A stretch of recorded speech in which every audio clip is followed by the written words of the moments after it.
अस्सलाम वालेकुम, welcome to my YouTube channel video update tech. तो जैसा कि आप जानते हैं कि बहुत सारे बच्चे ऐसे हैं जो फाइनल टर्म की तैयारी सिर्फ और सिर्फ एमसीक्यूज बेस पर करते हैं, तो उनके लिए ये वाली वीडियो बहुत ज़्यादा स्पेशल होने वाली है।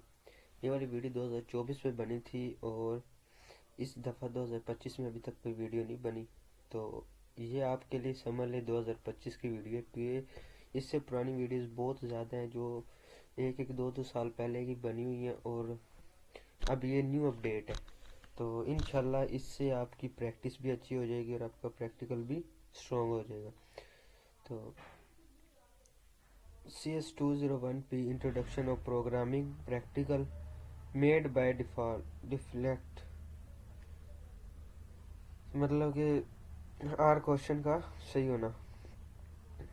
तो बिना टाइम वेस्ट किए अगर आप मेरे चैनल पर न्यू है तो इसको सब्सक्राइब करें और चलते हैं हम अपने पहले एमसीक्यूज की तरफ। In C++ which of the following function causes the full definition of the function to be inserted in each place when it gets called.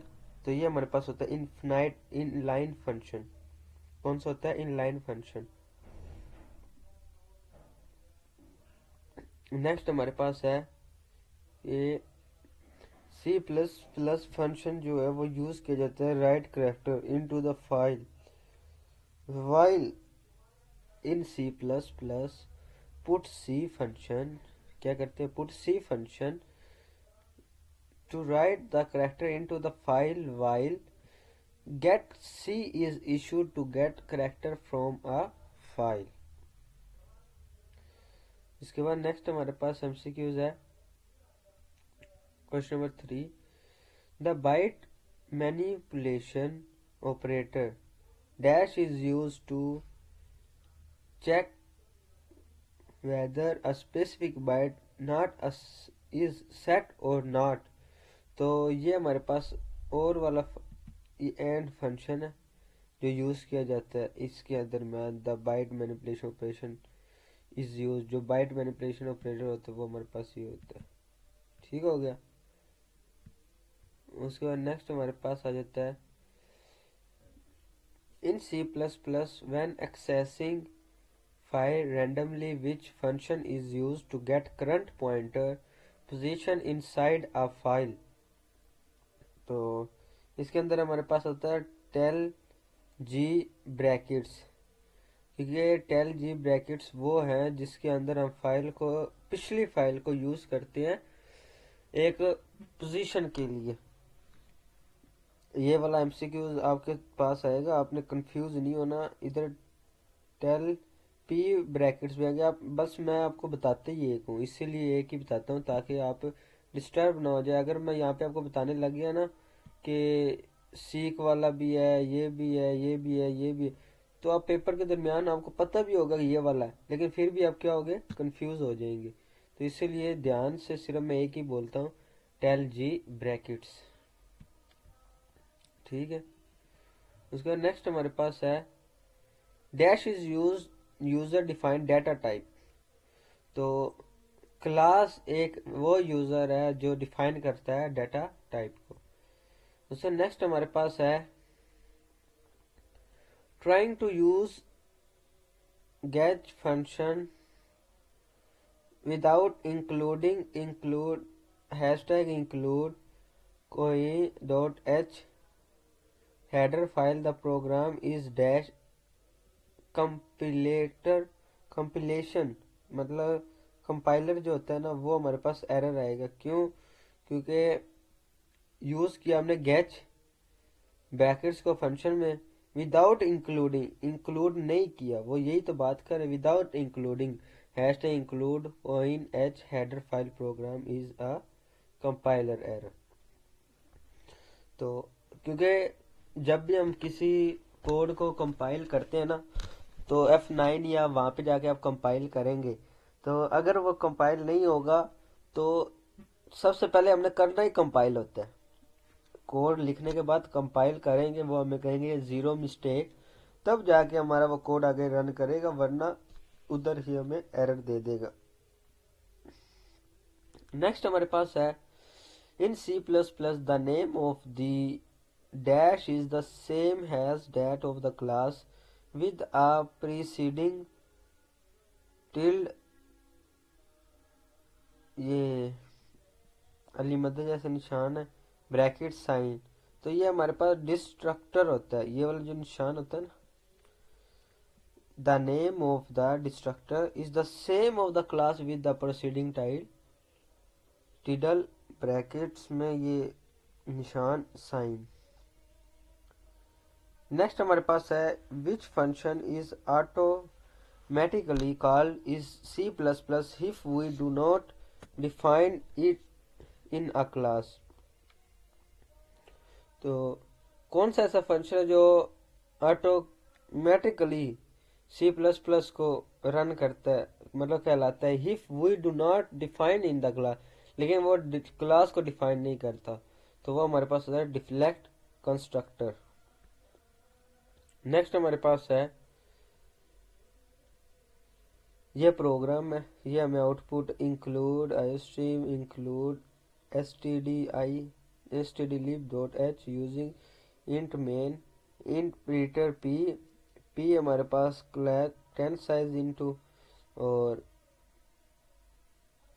थोड़ा सा इसको ऊपर कर दें, तो c out the number of the bytes are 10 size into the free ptr return 0 bracket close. तो इसके अंदर हमारे पास क्या है, the number of bytes reserved are 40, तो जितने भी बाइट्स हैं वो हमारा उनका जो साइज बाइट्स मिला के हमारे पास क्या बनता है 40। नेक्स्ट हमारे पास है bool data type takes dash values. Bool data types की कितनी वैल्यूज होती है, वो हमारे पास होती है 2। विच of the following options not a source of the output stream. तो ये हमारे पास होता है सिंपल वेरिएबल।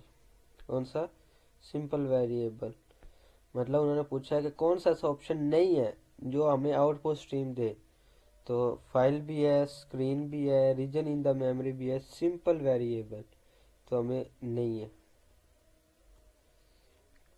नेक्स्ट हमारे पास है an entry in an outline encyclopedia that refer to another entry whose title has been changed is an example of dangling pointer। ये आपने अच्छी तरह MCQs याद करना है, ये डैंगलिंग पॉइंटर के बारे में पूछा जाता है, मतलब इनमें से कौन सा ऐसा ऑनलाइन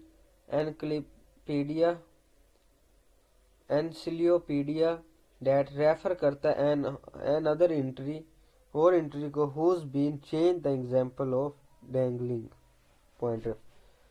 उसके बाद नेक्स्ट हमारे पास आ जाता है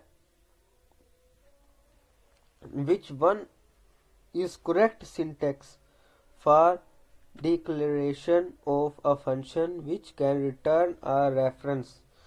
तो इसके अंदर हमारे पास आ जाता है एंड डाटा टाइप फंक्शन, फिर दरमियान में ये dash name parameter list bracket में। तो पहला MCQs भी इसी तरह सेम है, लेकिन उसमें फंक्शन नेम है, इसमें डाटा टाइप फंक्शन है, क्योंकि एक डाटा टाइप फंक्शन ही होगा जो हमें नेम हमें दिया जाएगा। उसके बाद नेक्स्ट हमारे पास आ जाता है if day is equal to, जो ये एक मिनट, जो हमें ऐसे लाइन में दिया होता है ना, सॉरी ये उसमें वाइट ये चल नहीं रहा, चले मैं तो बता देता हूँ। If day is equal to, अगर ये डबल लगा होगा ना, इज इक्वल टू, तो ये हमारे पास कहलाता है इज इक्वल टू। अगर यहाँ पे सिंगल लगा होता है ना, तो वो हमारे पास होता है assign. If day assign day of month, ये अब है day is equal to day of month of this bracket, तो ये हमारे पास आता है current object, this is refer code to current object मतलब डे ऑफ द मंथ, मतलब इस महीने का डे ऑफ द मंथ मतलब ये पूछ रहे हैं, तो ये हमारे पास क्या होगा, करंट ऑब्जेक्ट है। उसके बाद नेक्स्ट हमारे पास आ जाता है विच of the correct prototype of overloading of delete operator. तो इसके अंदर हमारे पास आता है void operator delete, void operator. सबसे मेन हमारे पास जो था ना वो ये है, वॉइड ऑपरेटर। वॉइड करे मतलब इन्होंने हमसे पूछा जो डिलीट के लिए करेक्ट डिलीट ऑपरेटर का है, तो वॉइड ऑपरेटर डिलीट। उसके बाद इनमें कोई वो कोमा स्टार कुछ भी नहीं है, मल्टीप्लाई, वॉइड स्टार मतलब मल्टीप्लाई ऑपरेटर। उसके बाद नेक्स्ट हमारे पास आ जाती है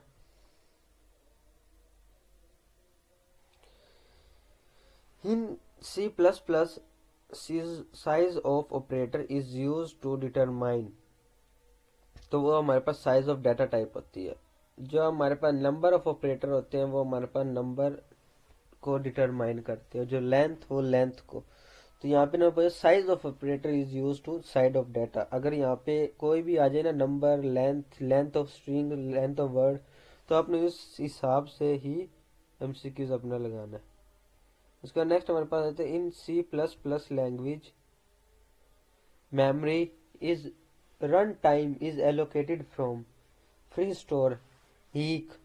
तो मतलब वो पूछ रहे हैं कि जो सी प्लस प्लस की लैंग्वेज है वो memory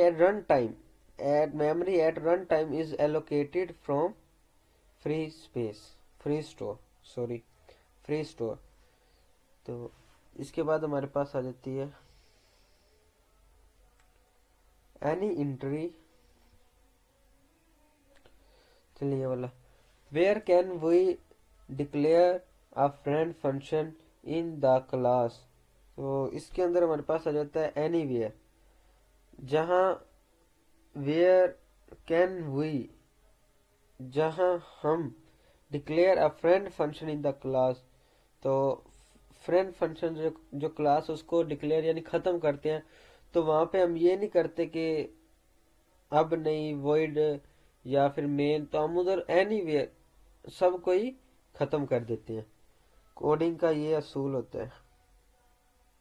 नेक्स्ट है if the following codes output हमें देता है int i j is equal to i हमारे पास है 1 2 3, c out the n of the value of i. तो जाहिर सी बात है जब उसे हम इनपुट 1 2 3 देंगे तो वो हमें आउटपुट भी 1 2 3 ही देगा। तो यहाँ पे हमारी वीडियो एंड होती है। अगर आप मेरे चैनल पे नहीं हो तो इसको सब्सक्राइब कीजिएगा, ताकि नेक्स्ट आने वाले पेपर या एमसीक्यूज नेक्स्ट सेमेस्टर में आपको इससे और अच्छी तैयारी हो सके। टेक केयर, अल्लाह हाफिज़।